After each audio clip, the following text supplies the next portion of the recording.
Ուրա քո մաման։ Ուրա քո մաման։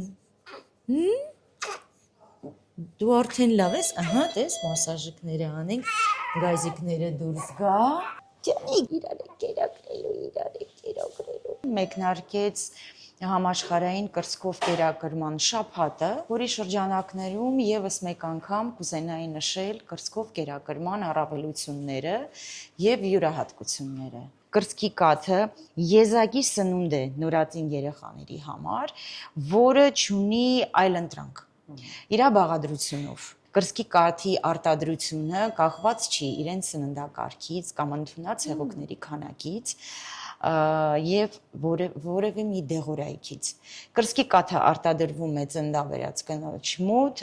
պրոլակտինի հորմոնի ազդեցության տակ եւ քանակը օրեցօր ավելանում է երեխայի կյանքի օրերի զուգահեռ։ Այսինքն մայրիկները պետք է իմանան, որ առաջի օրերի պահանջը նորածինի կաթի քանակի մեջ շատ փոքր է եւ այդ քանակը կրծքում կա, պարունակությունը կա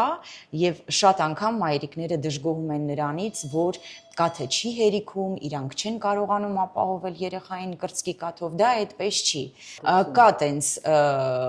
հետազոտություններ, այո, որ պայմանավորված սեռով, այո, կաթի բնույթը փոխվում է, բայց դա բացարձակ նշանակություն չունի, չի կարելի նշել, որ ինչ որ մի կաթը ավելի լավ է կամ վատ։ Ամեն երեխայի համար իր մոր կրծքի կաթը լավագույնն է եւ ոչ միայն որպես սնունդ, այլ նաեւ կրծքի կաթ հարուստ է հատուկ նյութերով, որոնք որ կոչվում են իմունոգլոբուլիններ, որոնք որ ապահովում են նորածին օրգանիզմի դիմադրողականությունը։ Ինչն է կարևոր կրծքով կերակրման ժամանակ ճիշտ ամրակցումը, ճիշտ դիրքը, մայրը պիտի հանգիստ վիճակում լինի, լարված վիճակը երեխաները զգում են, մայրը պիտի ընդունի հարմար դիրք եւ իրականացնի ճիշտ ամրակցում, կերակրվում են երեխաները ըստ պահանջի, ժամերը նշանակություն չունի, այսինքն ժամերը, ինտերվալները կերակրումների մեջ որոշում է նորածինը։ Շատ մեծ նշանակություն ունեն գիշերվա ժամերի կերակրումները, որովհետև լակտացիան կայանում է նաև գիշերվա ժամերի ընթացքում կերակրման ժամանակ։ Առողջ նորածնի